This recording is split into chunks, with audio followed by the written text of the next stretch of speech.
moi, je vais me présenter. Donc, je suis Darren Richard, je suis directeur de programme du programme de sciences biomédicales à la Faculté de médecine. Donc, je suis ça comme job aussi. Je suis chercheur. Donc, je suis chercheur à le Centre de recherche du CHU de Québec, et mon laboratoire est à l'Hôtel-Dieu de Québec. Puis, finalement, je suis aussi professeur à la Faculté de médecine. Donc, j'enseigne euh, aussi dans le programme de sciences médicales, mais également dans les programmes de deuxième et troisième cycle. Principalement, je suis pharmacologue de formation, donc au niveau deuxième et troisième cycle, je donne des cours de pharmacologie. Donc voilà, puis je vais passer la parole à Émilie pour qu'elle se présente. Bonjour tout le monde, moi c'est Émilie Gobeil, je suis étudiante au baccalauréat en sciences biomédicales. Je suis en train de terminer ma troisième année, donc je vais graduer du programme ce printemps. Moi j'ai effectué 4 stages, je suis la, la représentante de ma cohorte depuis la première année. J'ai participé aussi à l'évaluation du programme il y a 2 ans. Je suis vraiment active dans le programme, donc je suis ici aujourd'hui pour vous parler de mon expérience dans le programme et répondre à vos questions. Donc voilà, merci beaucoup, Émilie, pour être toujours présente dans nos activités. On l'apprécie beaucoup. Puis d'ailleurs, c'est quelque chose qu'on encourage beaucoup au niveau de nos étudiants. Donc, si on aurait pu se voir en personne, puis on avait un kiosque, normalement, un kiosque aux portes ouvertes, il y a toujours plusieurs étudiants qui sont présents pour discuter avec vous. Donc, comme directeur de programme, souvent, je n'ai pas grand-chose à faire. C'est les étudiants qui s'occupent de tout. Donc voilà, donc on va vous parler de sciences biomédicales. Je commençais la présentation juste avec un slide, juste pour vous dire un peu c'est quoi le programme. Bon, certains d'entre vous, vous savez déjà. Donc nous, on a un programme qui existe à la Faculté de médecine et à l'université depuis une dizaine d'années. Donc ça a commencé en 2010, comme Émilie l'a mentionné. Ce programme a été évalué dernièrement, donc ça arrive à tous les 10 ans.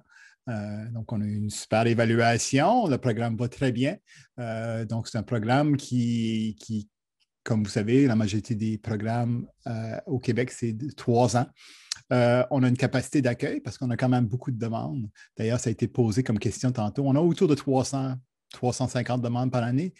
Donc, on limite l'accès à 80 étudiants. Si vous voulez savoir pourquoi qu'on limite, c'est souvent qui est causé par, bon, le but, c'est de vous donner un bon programme aussi, puis créer une belle ambiance de cohorte, mais on a aussi des limites d'accès pour les laboratoires, spécialement les laboratoires de formation que nous partageons avec Sciences et Génie, parce que oui, on est un programme qui est bifacultaire, partagé entre Sciences et Génie et Faculté de médecine. Oups, excuse-moi.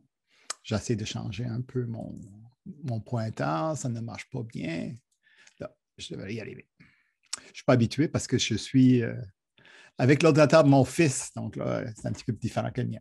Donc, c'est ça, on est limité à 80 vraiment pour l'accès, puis s'assurer que les étudiants peuvent bien accéder au niveau des laboratoires, puis de ne pas être complètement compacté dans ces milieux. De toute façon, pour des raisons de sécurité, on ne peut pas avoir plus que je crois que c'est une 56 étudiants dans les laboratoires. Donc, les places pour les étudiants étrangers sont limitées? Non, il n'y a pas de limitation pour les étudiants étrangers. On limite simplement pour le nombre d'étudiants. Il n'y a pas de spécification. Est-ce qu'il y a un étudiant étranger? On a une structure d'admission qui se base sur la qualité du dossier et on ne regarde pas d'où proviennent les étudiants, si c'est des étudiants étrangers ou pas. Donc, hier, tu as autant de chances qu'un étudiant québécois de rentrer dans le programme. Donc, c'est ça, je mentionnais que c'est bifacultaire. Et au début, ça a été créé par les deux facultés ensemble parce qu'on a eu besoin quand même de certains cours en sciences et génie, mais principalement par les professeurs-chercheurs qui sont à la faculté de médecine. Et la raison, c'est parce que les professeurs-chercheurs voulaient avoir un programme. Donc, il manquait un programme de premier cycle à la faculté de médecine pour fournir finalement le milieu de la recherche avec des étudiants. Donc, on est très dépendant dans les laboratoires de recherche des étudiants qui viennent intégrer. Finalement, c'est les mains des laboratoires. Sans les étudiants, ça fonctionne très mal. Donc, les professeurs-chercheurs sont réunis. On a dit on a besoin d'avoir un programme premier cycle pour avoir ces étudiants. Donc, on l'a créé avec ces programmes de sciences biomédicales qui a été créé avec une approche programme. C'est quoi une approche programme? C'est que tout est structuré dans le programme pour le but de la formation en sciences biomédicales. Est-ce qu'il y a un cours pour ceux qui veulent la chirurgie? Étudier en chirurgie? Bien, si tu veux étudier en chirurgie, il faut que tu sois en médecine, à moins que tu veux faire de la chirurgie sur les animaux. Si tu veux faire de la chirurgie sur les animaux, ben, sciences biomédicales et la recherche, c'est des étudiants qui vont travailler en laboratoire avec des groupes qui font beaucoup de manipulation animale. J'ai un de mes collègues qui font de la chirurgie animale. Ce n'est pas des vétérinaires, c'est vraiment pour les besoins de la recherche. Donc, si on veut étudier le rein, par exemple, ben, il faut parfois faire des chirurgies au niveau du rein pour étudier le rein. Donc, ça, c'est une possibilité. Par contre, la chirurgie comme telle, c'est la médecine. Pas pour la chirurgie animale. Ben, si tu veux être chirurgien, ben, un chirurgien, c'est le programme de médecine chez les humains. Donc, au niveau du programme, c'est sûr qu'on veut bien encadrer les étudiants. Et Émilie mentionnera que normalement, ils sont très bien encadrés et on offre des structures de tutorat. Tutorat qui peut être tutorat étudiant.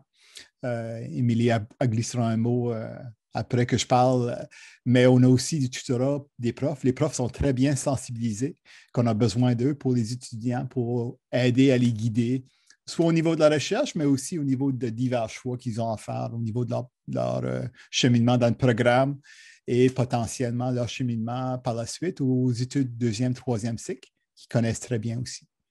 Donc, Émilie, est-ce que tu veux ajouter un mot sur le tutorat? Oui, il y a le tutorat avec les enseignants, les professeurs. Les professeurs sont hyper disponibles pour nous. Aussitôt que vous avez des questions ou vous voulez juste aller visiter un laboratoire, vous leur écrivez. On a une liste de tous les professeurs qui veulent faire du tutorat. Donc, si vous avez des questions, ils sont vraiment disponibles, ils sont là pour nous, ils sont là pour nous aider parce que eux, ils veulent former une relève performante. Après ça, les étudiants, le comité étudiant a formé des groupes d'études. Donc, on a une plateforme où ce qu'on fait juste se connecter puis on étudie ensemble. Il y a vraiment un environnement d'études et d'entraide. On a aussi un programme de tutorat entre les étudiants.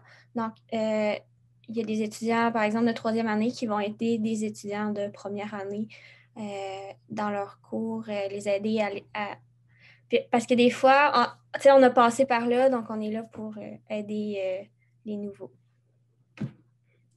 Super, merci beaucoup.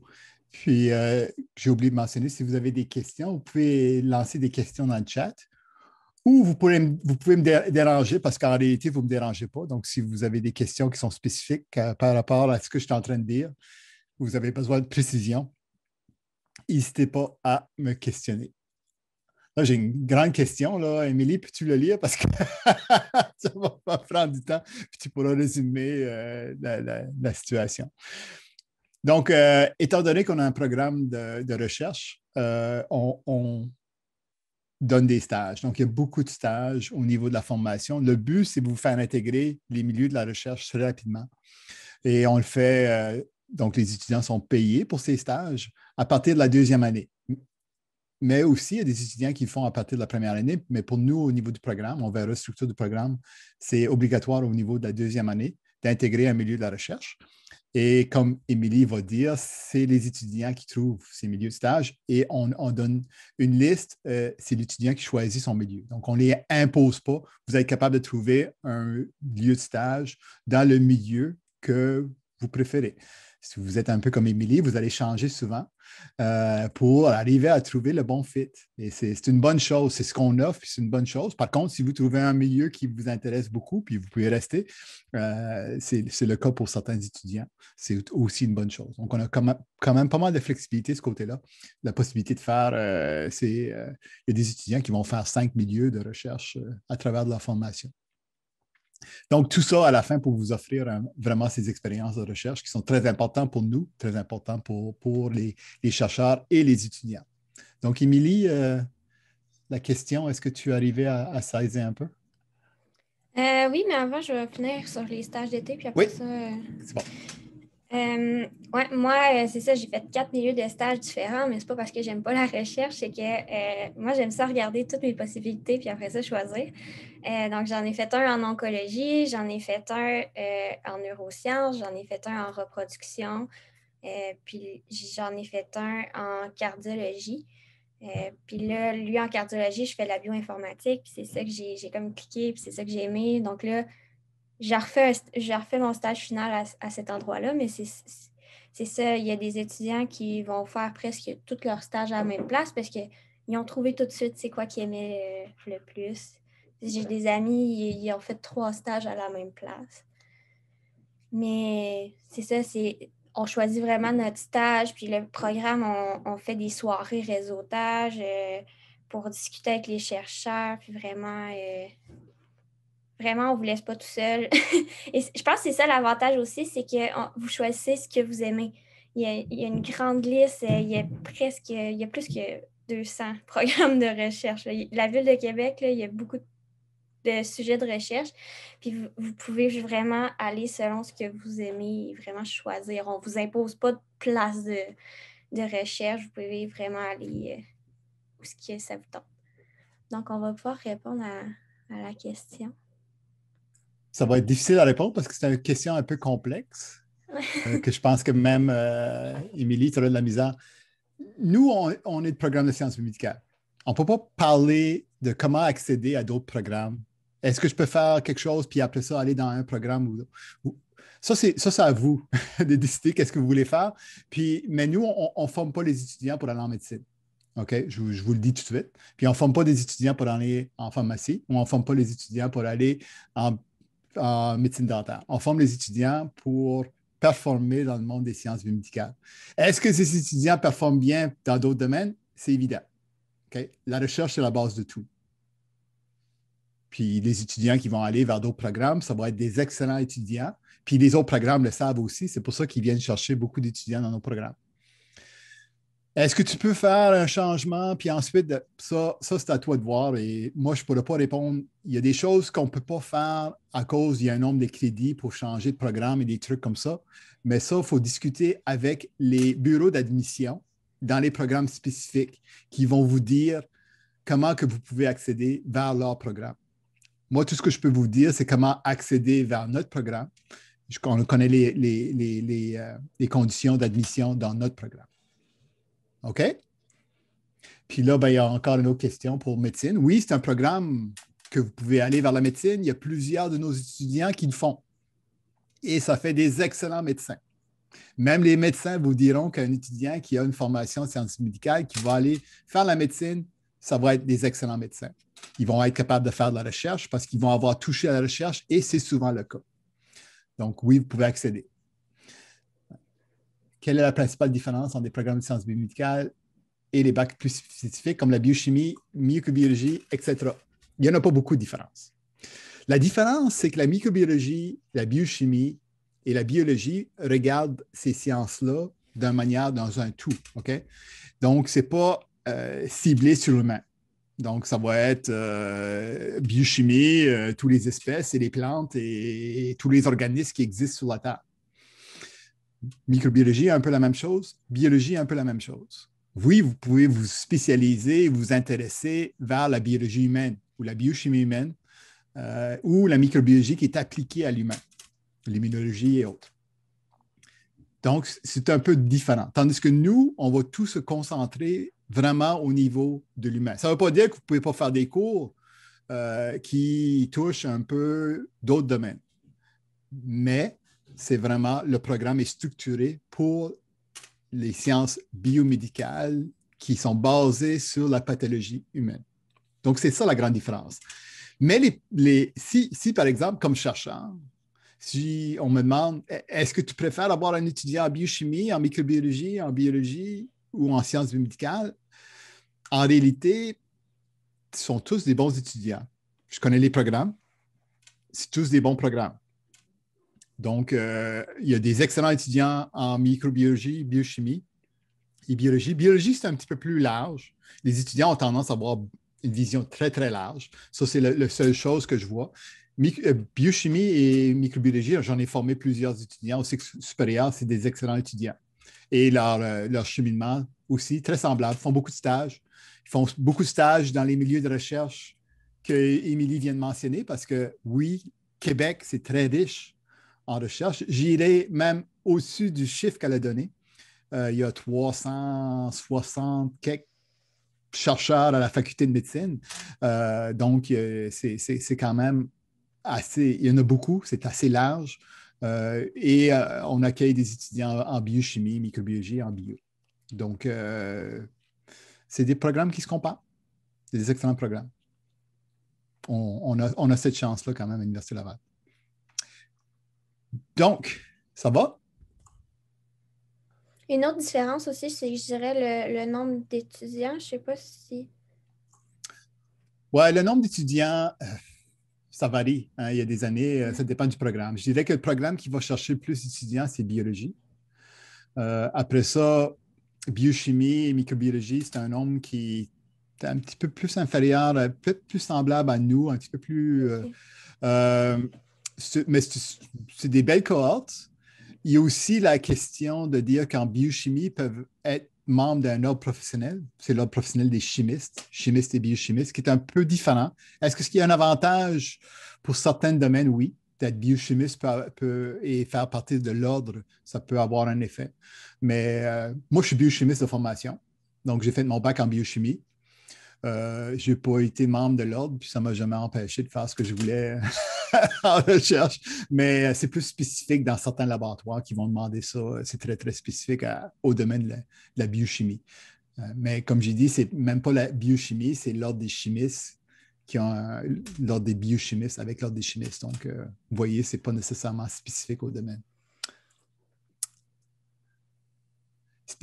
Spécialisé en génétique. Non, vous ne retardez pas. De toute façon, comme j'ai dit tantôt, on a dépassé le temps, on n'est pas limité. Donc là, la génétique, c'est un domaine qui, oui, il y a des cours en génétique que vous pouvez choisir en option. Donc, il y a cette possibilité-là si on veut spécialiser. Mais il faut dire au bac, on ne spécialise pas vraiment à l'exception des stages. C'est sûr que si tu te retrouves dans un milieu de stage qui font beaucoup de génétique, c'est sûr que forcément, on va se spécialiser en génétique. Mais la spécialisation vers le domaine de recherche, souvent, ça va se faire après le bac. Déjà, nous, on est sciences biomédicales, on vous spécialise vers les sciences chez la pathologie humaine. Là, la génétique, ça va être probablement plus au niveau des études graduées qu'on va choisir vraiment ce domaine-là. Mais on va vous former pour avoir la possibilité d'aller vers ça si jamais que c'est un domaine qui vous intéresse. Et la prochaine question, c'est les conditions d'admissibilité pour le programme. Oui. Conditions d'admissibilité, nous, on a globalement, il y a deux parties de l'admission. Une partie, c'est les cotes. Donc, on se base sur le CRU, donc le cote universitaire pour les étudiants qui sont à l'université. Et les étudiants qui sont au collège, ben, c'est le code collégial. Pour les étudiants étrangers, il y a des facteurs d'ajustement que je ne pourrais pas vous expliquer. C'est vraiment le bureau du registraire qui font ça, puis ils calculent vos études. C'est des comparatifs avec le système québécois. En gros, ce qu'on demande pour les étudiants qui proviennent du collège, c'est une cote de 27,5 pour être capable d'accéder à la deuxième étape qu'on parlera tantôt. Puis, pour les étudiants universitaires, c'est 25,5 pour ensuite accéder aux deuxièmes parties de l'admission.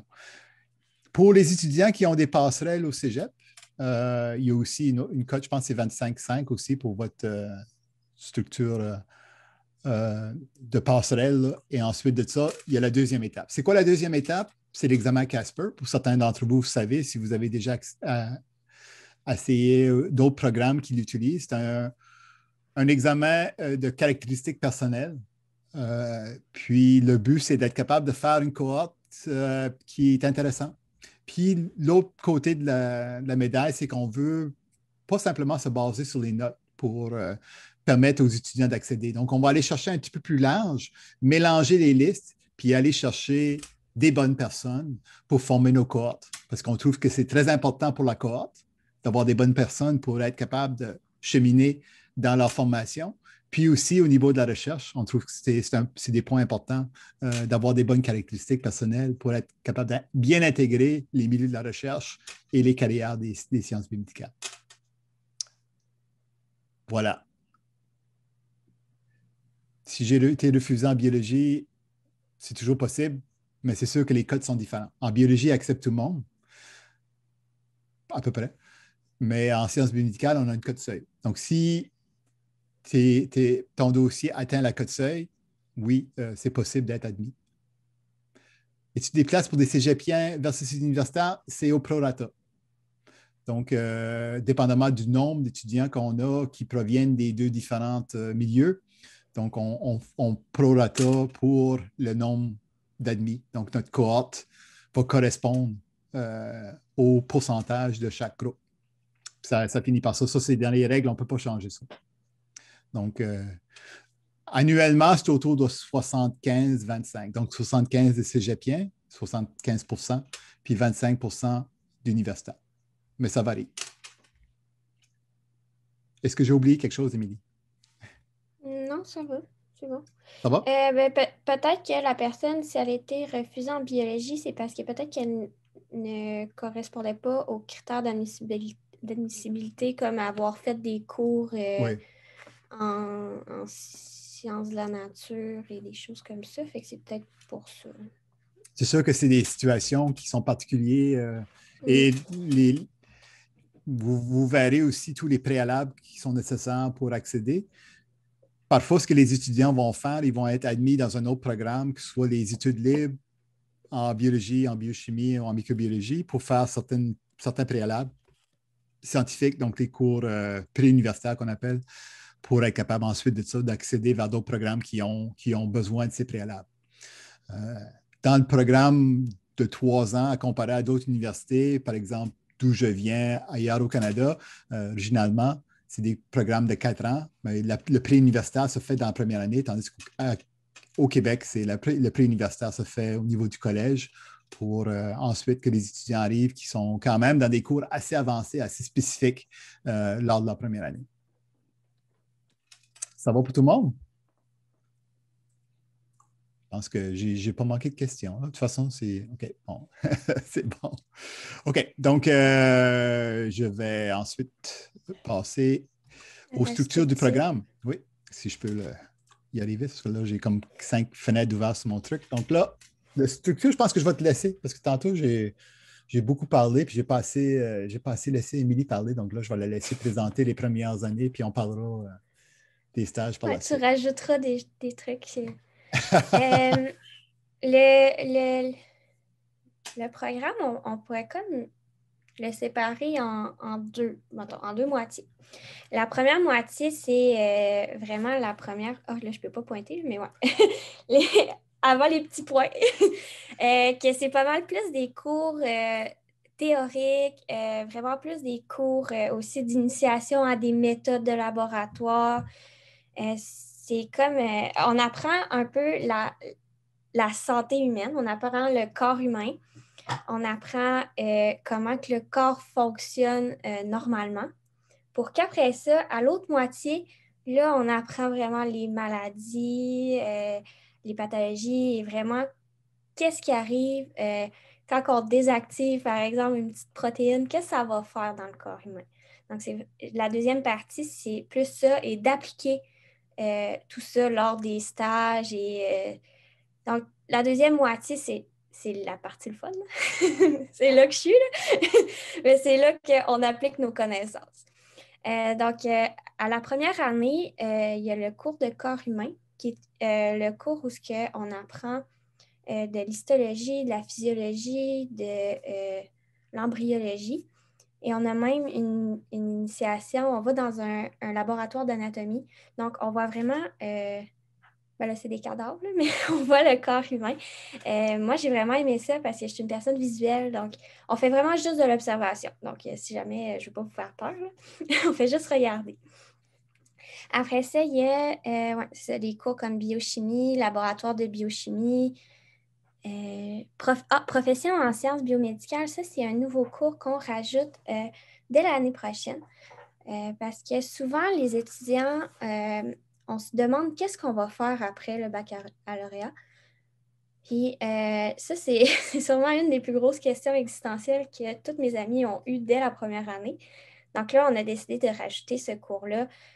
Donc, ça va être des invités. Ça va être un peu... ben, je te laisse en parler, Darine. Ah, c'est Je ça. te connais pas. Disons que c'est encore en formation parce que là, Ouais. c'est très embryonnaire encore, veut ou veut pas, même si c'est sur la liste. Même le but de ce cours-là, c'est simplement d'avoir la chance, de discuter avec les étudiants. Donc, ça nous donne la possibilité de discuter avec les étudiants de première année, puis parler profession, de permettre aux étudiants aussi de s'éclairer là-dessus eux-mêmes, donc de faire des activités de groupe pour développer leurs connaissances sur euh, une profession qui existe en sciences biomédicales, puis ensuite de ça, de communiquer avec les autres étudiants. Donc, des espèces de tables rondes d'activités, mais on va aussi inviter des gens de venir faire des conférences qui travaillent dans ces domaines-là. Puis, c'est encore, comme j'ai mentionné, embryonnaire. Quel domaine qu'on va inviter? Ben, ça dépend qui va dire oui. Finalement, c'est un peu ça, là. Quand on sort un peu de l'extérieur de l'université, il faut quand même être gentil avec eux puis leur demander. Puis souvent, ils vont venir nous parler un peu de leur profession. Donc, le but, ça va être ça. C'est vraiment de créer une situation de discussion entre les étudiants, puis les étudiants, puis les intervenants au niveau des professions. Donc, voilà. Il y a une question de Mégane. Mégane pose la question, est-ce qu'ils vont être offerts à distance ou en présentiel? Actuellement, les indications qu'on a de l'université, c'est que c'est les deux qui vont s'offrir. Donc, on va avoir beaucoup de structures présentielles et distance. Donc, on appellera ça une session qui sera normalement hybride ou commodale, donc qui va utiliser les deux. Donc, les étudiants seront invités à venir sur le campus. Par contre, les espaces vont probablement être plus limités. Donc, on ne pourra pas remplir une classe comme on faisait avant. Donc, il va y avoir potentiellement des places assignées, nombre réduit. Donc, il faudra que les étudiants qui vont vouloir venir vont être capables de venir, mais ceux qui veulent rester à distance, ils vont être capables de rester à distance. Je pense que tranquillement, ça va être quelque chose qui va devenir la norme. Je pense que j'ai quand même 20 ans d'expérience à l'université et on l'a vu venir depuis longtemps. Ça a été difficile au début, mais je pense que tout le monde le voit maintenant, l'intérêt de ce genre de formule. Donc, je pense que vous pouvez quand même compter sur avoir certains cours en présentiel et à distance. C'est sûr que les laboratoires, ça, à distance, c'est beaucoup plus difficile. Donc, pour les laboratoires, il y a des bonnes chances que vous devez être en présentiel. Donc, laboratoire de biochimie générale, laboratoire de biologie moléculaire ici, et bien sûr, les stages, pour la grande majorité des stages, quoique certains stages peuvent aussi se faire à distance, puis aussi le laboratoire de microbiologie qui est intégré dans le cours Introduction à la microbiologie ici.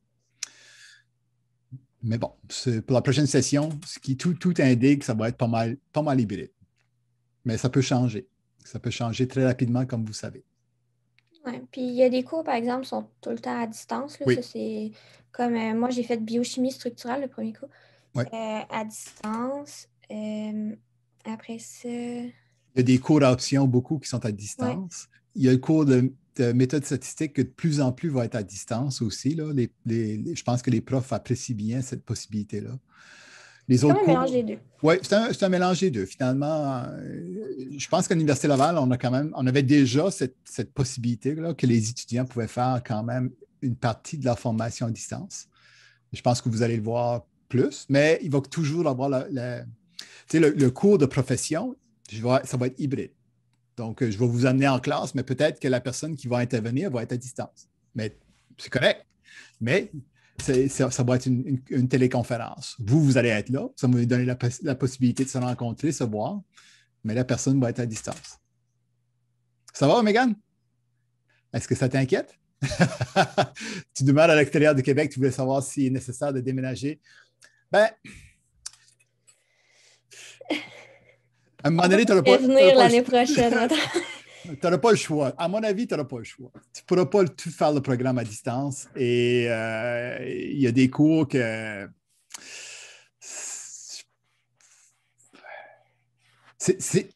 on verra, mais il y a des cours que ça serait bien que tu sois ici. Je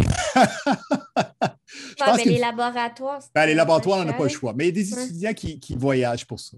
OK? Puis c'est vrai que ça se fait. Euh, mais tu sais, dans toute formation, il faut que tu sois proche de ta cohorte.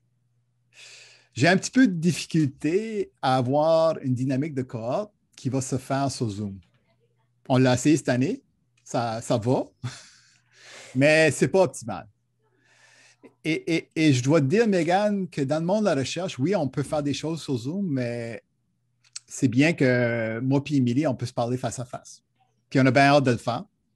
Puis c'est pareil pour elle et ses collègues de classe parce que, tu sais, la discussion, là, un peu comme ça, là, autour d'une table ou le soir au pub étudiant en train de parler de nos problèmes qu'on a dans le labo, qu'on a dans nos cours, nos problèmes personnels. C'est comme des choses importantes. Ça fait partie de la formation universitaire. Donc, j'ai beaucoup, beaucoup encore de difficultés à dire une pleine formation à distance. Ça ne sera pas facile. Mais certaines sessions, puis on pourra travailler si jamais au début, tu fais une session puis que tu ne pourras pas être présent pour ton laboratoire. Oui, on pourrait peut-être essayer de déplacer. C'est compliqué, mais souvent, les étudiants vont venir juste pour le laboratoire, puis là, ils vont partir, ils vont être à distance. C'est sûr que ça, c'est un gros cours qui se fait à distance, biochimie structurale, mais c'est un cours qui se fait depuis le début du programme à distance. Ça se fait très bien. Corps humain, Dr. Philippe, il veut vous voir en personne. Lui, il est quelqu'un, puis je suis un peu comme ça aussi.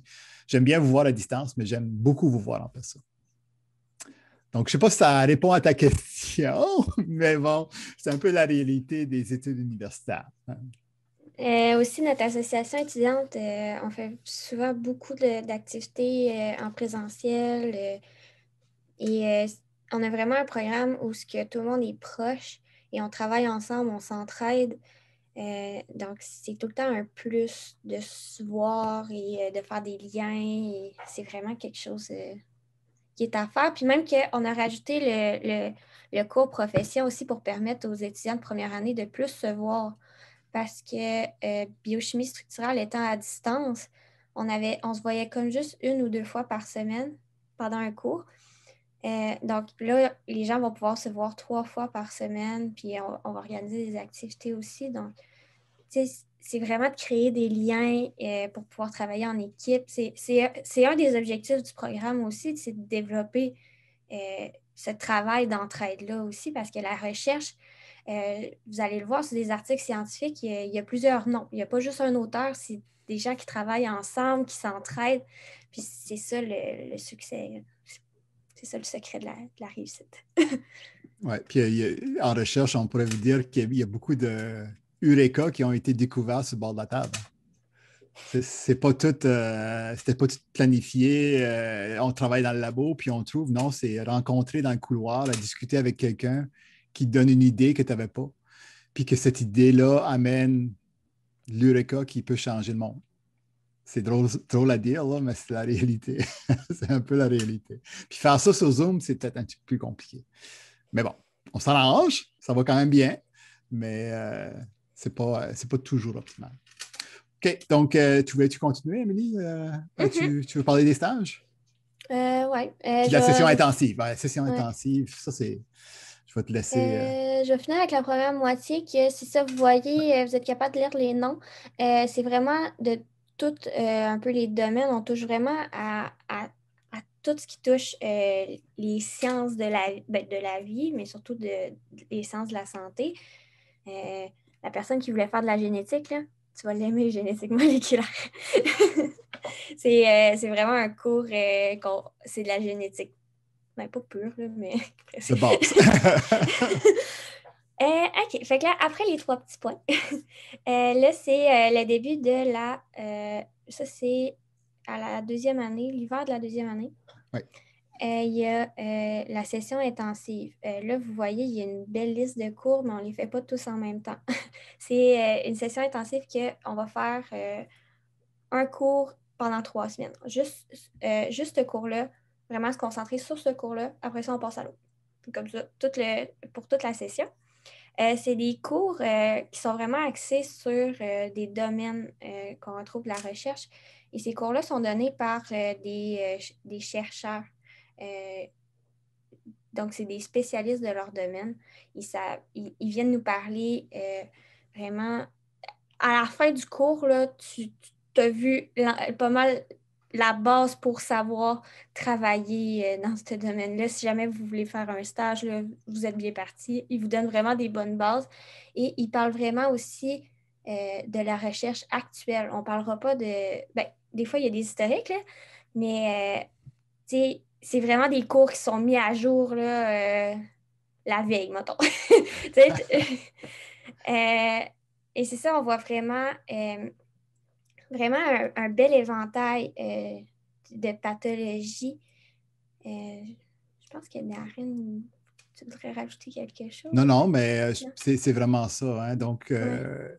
étant donné que, comme j'ai mentionné au début, les professeurs chercheurs, c'est eux qui ont fait le programme, ils sont un peu ils ont choisi une session où que chaque domaine, les domaines de recherche à l'Université Laval, il y en a plusieurs, il y en a même plus que ces 5-là, mais c'est les 5 principaux. Puis, donc, les chercheurs sont réunis, puis on dit, OK, nous autres, on veut donner des cours dans notre domaine, puis on veut avoir les étudiants pendant une période, juste nous, là. Donc, c'est ce qu'on fait. Donc, chacun à peu près 3 semaines.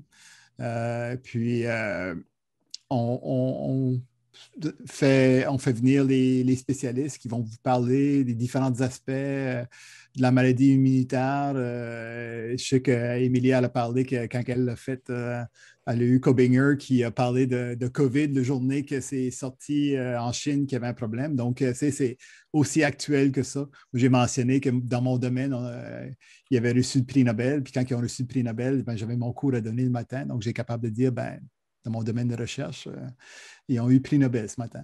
Donc, c'est des choses qu'on fait, puis ça vous permet vraiment d'apprendre sur ces domaines, des grands domaines de la pathologie et la recherche qui se fait par des spécialistes en domaine. Donc, c'est vraiment une session qui est vraiment intéressante. Et souvent, les étudiants, comme Émilie, nous disent que c'est la session qu'ils préfèrent le plus, malgré que c'est un peu intense. Hein? On n'est pas habitué à ce genre de. Ouais, mais c'est vrai que ça faut s'adapter parce que normalement, on est habitué à avoir un cours ici et là. Mais là, c'est comme toute la journée, à tous les jours. Puis c'est un peu ça. C'est un petit peu plus intense pour certains, mais ça va. Les étudiants réussissent très bien.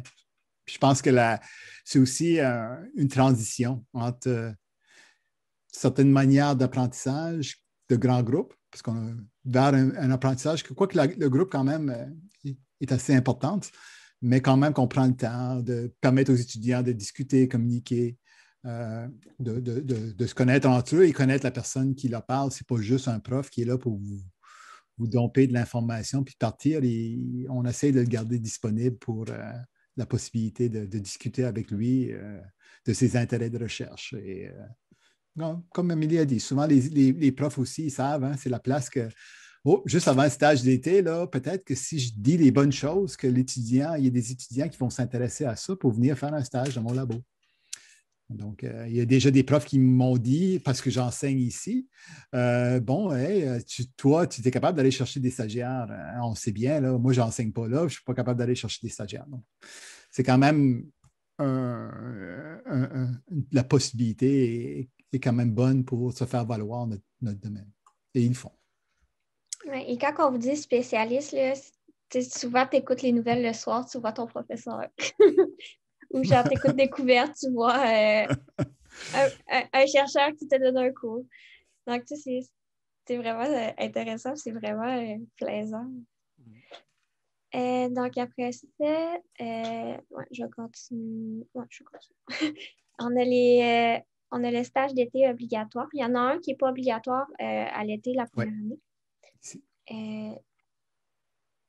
Les stages d'été, souvent, sont rémunérés. Dans le style, tu vas chercher des bourses ou le chercheur te paie. Oui, Je me trompe pas. oui. Nous, Euh, les chercheurs, on est subventionnés, on a de l'argent qui vient pour payer notre recherche finalement. Puis une partie de ce qu'on paye, c'est le main-d'œuvre, les étudiants, la formation. Donc, on peut payer des étudiants. Souvent, on les paye sous forme bourse, mais on peut aussi les payer comme auxiliaires de recherche à l'intérieur des laboratoires de recherche. Continue, Émilie, tu euh, fais bien. donc, c'est ça, les stages d'été. Vous choisissez encore une fois votre milieu de recherche. Vous choisissez votre projet. C'est vraiment vous qui avez le contrôle sur un peu votre cheminement. C'est ça qui est plaisant aussi avec la structure du programme, c'est que là, il y a l'air d'avoir vraiment des cours stricts, mais il y a des cours complémentaires que je vais vous montrer après. Puis les stages, ça permet vraiment de peu moduler votre, euh, votre baccalauréat. Comme la personne qui voulait se spécialiser en génétique, ben, tes cours complémentaires, tu peux en prendre en génétique. Tu peux faire tes stages en génétique. Après ça, aller faire la maîtrise en génétique. Donc, c'est vraiment ça qui est super parce que, maintenant, moi qui aime plus la biostatistique, ben, j'ai pris des cours plus en rapport avec la biostatistique. Après ça, mon stage d'été, je l'ai fait là-dedans.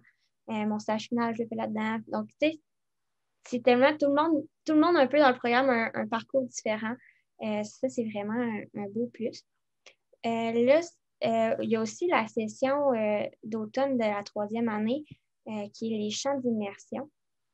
Les champs d'immersion, c'est que ça te permet vraiment de rentrer dans le monde de la recherche comme si tu y travaillais un peu.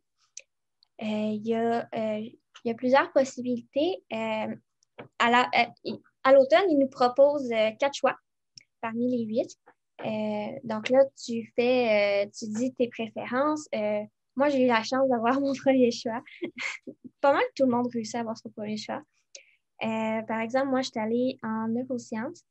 Et là, après ça, tu dis tes préférences. Il y a environ 8 chercheurs, parce qu'il y a environ 8 étudiants par champ. Et là, tu choisis un peu le chercheur que tu veux aller dans son laboratoire pendant 7 semaines environ. Tu fais des lectures, tu participes aux réunions du laboratoire, tu fais des manipulations. Puis là, après ça, on présente aux autres personnes de, de notre programme ce qu'on a fait. C'est le fun de voir aussi ce que les autres ont fait. On apprend à travers tout ça. Après ça, la deuxième moitié, on répète l'expérience, mais on nous propose 4 autres champs d'immersion. C'est le même principe. Souvent, on obtient notre premier choix. Là, on s'en va dans le domaine des recherches. Moi, je l'ai fait en reproduction et santé périnatale et j'ai travaillé sur CRISPR-Cas9. et, et c'est encore la même chose. Il y a des petits cours reliés à ça. C'est des chercheurs qui nous font une petite présentation. Il y a des groupes de discussion. Il y a des clubs de lecture. Donc, c'est vraiment comme si tu faisais de la recherche. Tu es vraiment initié à ce domaine-là de recherche. Il y a plusieurs possibilités. Là, on en a 8. Là. C'est vraiment beaucoup de domaines. Donc, moi, ça m'a permis d'aller explorer d'autres domaines.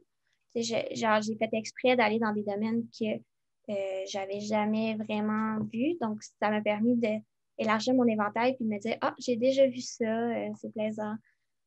Il y a aussi, après ça, à la troisième année, ben, le stage de recherche en sciences biomédicales que je suis présentement en train de faire. C'est un stage de 15 semaines. Là, c'est comme si tu faisais des études graduées un peu. Moi, c'est ça. Tu fais de la recherche à temps plein la semaine. Tu as comme ton petit projet de recherche à toi. Tu avances à travers ça. Souvent, tu es accompagné, pas besoin de stresser, de Oh my God, je ne serais pas capable de faire ça. Le programme nous a vraiment préparés pour faire ça. On arrive dans le laboratoire, puis on sait déjà quoi faire. On sait où est-ce qu'on s'en va. Et à la fin, on prépare un rapport de laboratoire et une présentation qu'on présente encore une fois à nos collègues. C'est bon? Ouais. C'est pas mal ça. Pas mal ça. Puis après ça, il y a des cours à option à travers de la structure. Quelles sont les possibilités de métier? On va les voir tantôt. Ouais, Donc, la formation de base là, générale que tout le monde fait, c'est sur 3 ans. ouais. Donc, il y a des cours d'option. Les cours d'option, ben, c'est des cours qui sont complémentaires à la formation.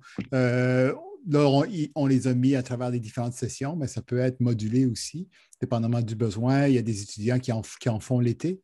Donc, quand il y a des cours l'été dans certaines des règles, ça se fait très bien. Par exemple, un cours d'anglais l'été, ça se fait super bien. Donc, 18 crédits de cours à option. Il y en a certains qui je mentionne maintenant à distance parce que dans la session intensive, c'est difficile de faire ça pendant le cours, parce que la session intensive, les journées sont assez prises. Donc, c'est soit à distance, soit en soirée. Il y a aussi le dernier qu'on a maintenant un cours d'éthique. C'est un cours de bioéthique qui est un cours avancé en bioéthique. Donc, on recommande aux étudiants de le faire en même temps que leur stage. C'est voulu comme ça.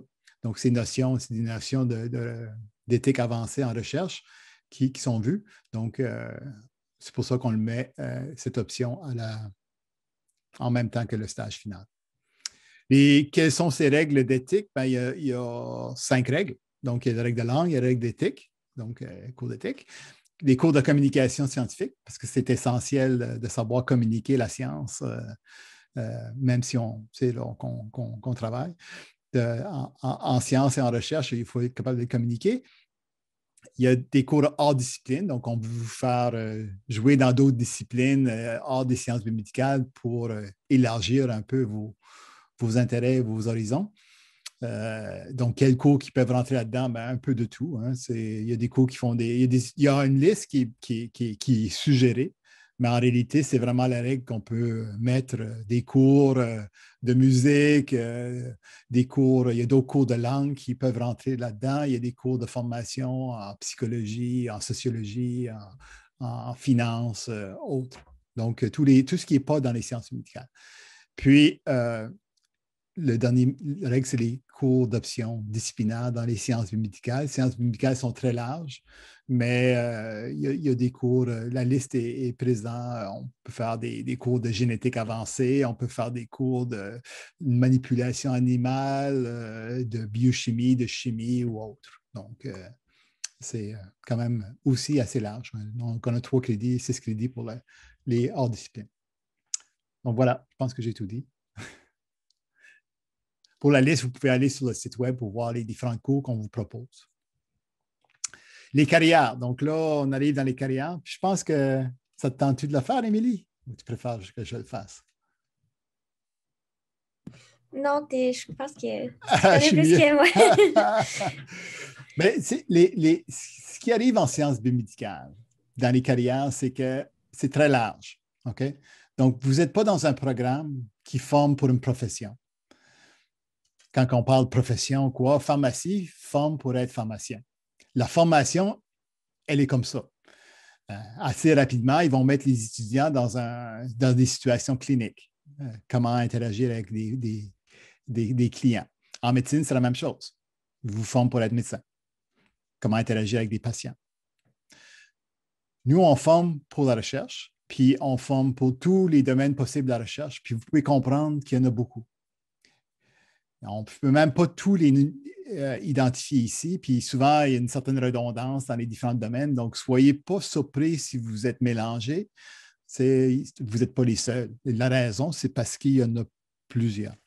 Mais je peux vous dire que je ne connais pas beaucoup d'étudiants qui font les études dans ce domaine ici puis qui ne trouvent rien. Vous allez trouver quelque chose. Puis ça dépend aussi beaucoup des personnes, des domaines dans lesquels vous allez choisir, les interactions que vous allez faire. Donc, vous allez dans un laboratoire de recherche, le directeur décide de partir une compagnie, travailler sur tel domaine, puis vous êtes dans son laboratoire, puis il vous offre quelque chose, ben, peut-être vous allez dire oui, puis vous allez travailler pour lui, puis ça va devenir une grande compagnie. Donc, c'est possible. Il y a plusieurs possibilités. C'est pareil pour les compagnies, le gouvernement, l'enseignement et tout. Donc, soyez pas surpris si on a toujours de la difficulté un peu à vous dire exactement où vous allez vous être à la fin de votre baccalauréat. Puis souvent, comme j'ai mentionné tantôt, ce n'est pas juste le bac, c'est souvent des études graduées. Donc, on vous forme pour des études graduées parce qu'on sait que c'est les études graduées qui sont importantes pour vous amener là que vous voulez être. Donc, la mention tantôt, quelqu'un qui veut travailler en génétique, si quelqu'un qui veut travailler en génétique, devenir un spécialiste en génétique, ce n'est pas juste un bac. Il faut qu'il y ait une maîtrise. C'est peut-être une maîtrise professionnelle très spécifique pour devenir généticien. Quelqu'un qui va travailler pour des compagnies, pour évaluer la génétique des gens, les côtés maladies ou côté, c'est quoi, ancestry pour savoir d'où tu viens, c'est quoi tes lignes familiales. Mais c'est souvent au niveau de la médecine et des analyses sur ce côté-là. Donc, ça, c'est une possibilité, mais c'est une spécialisation qui arrivera après le baccalauréat au niveau d'une maîtrise ou d'un doctorat. C'est la même chose pour le marché du travail que je vais vous proposer ici.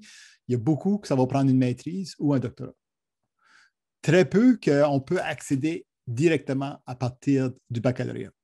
Ce n'est pas impossible, donc c'est possible d'accéder, mais c'est plus rare, je dirais. D'ailleurs, c'est plus rare que les étudiants vont aller sur le marché du travail après le bac. Ils vont souvent faire une maîtrise ou une autre formation complémentaire, comme un MBA, pour aller en administration, mais qui vont avoir une vision peut-être plus pharmaceutique ou recherche. Donc, voilà. Donc, oui, on peut être chercheur dans les laboratoires publics. Donc, laboratoire public, c'est quoi? Bon, comme moi, par exemple, dans les laboratoires universitaires. Donc, je suis chercheur quelque part dans les laboratoires publics, mais il y a aussi des chercheurs qui ne sont pas nécessairement des professeurs-chercheurs qui travaillent dans les laboratoires associés à la faculté. Ça peut être des laboratoires publics du gouvernement directement qui font des analyses, santé publique, MSSS. Donc, c'est des lieux que les étudiants vont aller. Et c'est sûr, au niveau des centres de recherche, par exemple, comme professionnel de recherche, comme assistant de recherche dans les laboratoires pour des chercheurs. Okay? Et aussi dans les laboratoires privés. Donc, c'est sûr qu'il existe des laboratoires de pharmaceutiques, biopharmaceutiques, biotechnologiques et différentes industries qui vont venir chercher des étudiants qui sont formés en recherche parce qu'ils savent que dans un milieu de laboratoire, ils sont performants, ils sont capables de fonctionner, puis ils sont aussi capables de communiquer entre eux pour le travail de laboratoire. Donc, c'est très intéressant pour ces milieux-là. Ils vont chercher des étudiants. À partir du bac, plus rare, mais au niveau de la maîtrise, beaucoup. OK? Donc, milieu pharmaceutique, c'est sûr qu'au Québec et au Canada, ça a changé beaucoup. Mais il y a encore beaucoup de ces laboratoires-là qui existent, spécialement aux États-Unis ou en Europe. Donc, je connais des étudiants qui sont allés aux États-Unis pour travailler pour des grosses boîtes pharmaceutiques. Si vous voulez un nom, Pfizer. Donc, j'ai des amis qui travaillent chez Pfizer puis qui ont une formation en sciences biomédicales, donc dans les environs des sciences biomédicales, puis qui ont fait des maîtrises ou des doctorats, puis qui travaillent maintenant pour les grosses boîtes, qui font beaucoup, beaucoup de recherches, un peu partout au monde, mais beaucoup aux États-Unis. Pareil pour les compagnies biotechnologiques. Donc, c'est des possibilités. Professionnels de recherche, j'ai mentionné. Des chargés de projets scientifiques, il y a des personnes qui vont être engagées pour travailler sur des projets scientifiques pour des laboratoires de recherche, des groupes de recherche, des groupes médicaux qui font de la recherche. Donc, un groupe de médecins qui travaillent en immunologie puis qui décident de commencer à travailler sur COVID puis ont besoin d'un chargé de projet, bien, ils vont engager un étudiant qui a une formation en recherche, baccalauréat, maîtrise potentiellement ou doctorat, pour travailler pour eux, finalement. C'est lui qui va gérer un peu les projets parce que le médecin, lui, il faut qu'il aille travailler en clinique. Mais bon, il va faire s'occuper des projets, s'occuper des financements des projets, des étudiants, l'embauche, du personnel et tout. Donc, ils vont faire quasiment le même job qu'un chercheur. On les appelle des chargés de projets scientifiques. Des représentants de compagnies pharmaceutiques, de compagnies de produits de laboratoire. Il y en a plusieurs qui existent au Canada, au Québec, partout au monde. Puis, il y a des étudiants qui travaillent dans ces domaines-là. Excuse-moi, c'est mes chiens. Parce qu'il y a quelqu'un qui a sonné à la porte. Donc, je pense que c'est le livreur d'Amazon, donc c'est pas si grave.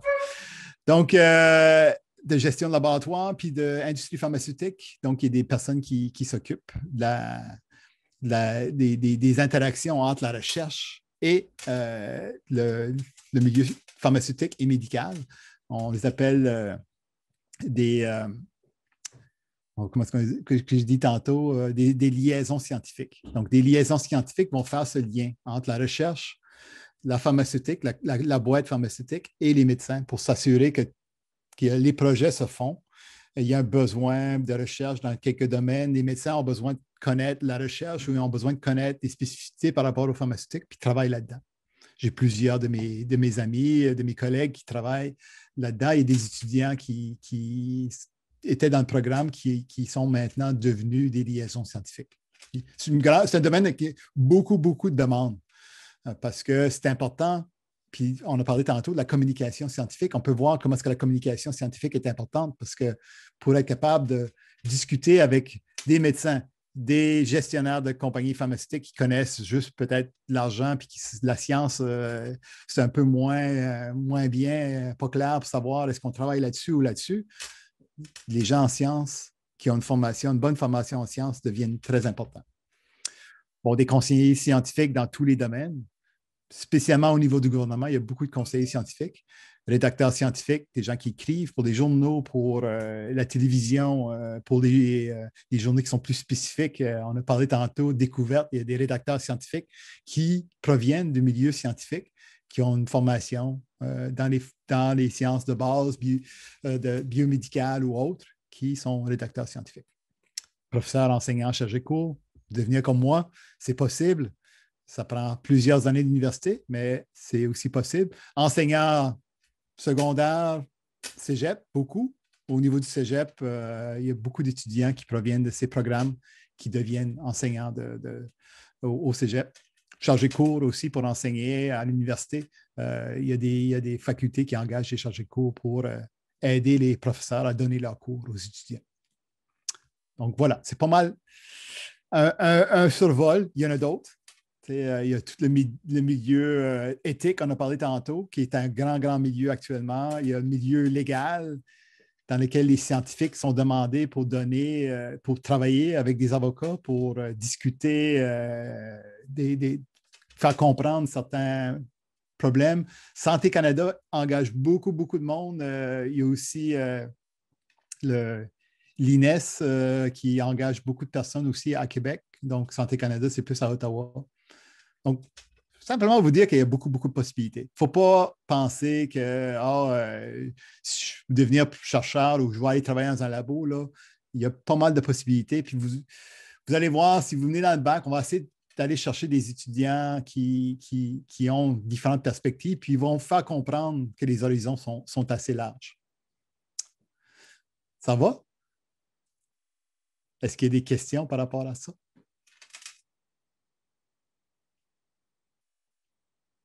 On dirait que non. C'est ça les joies de la distance. On ne sait pas si tout le monde dort ou ils sont partis. C'est bon.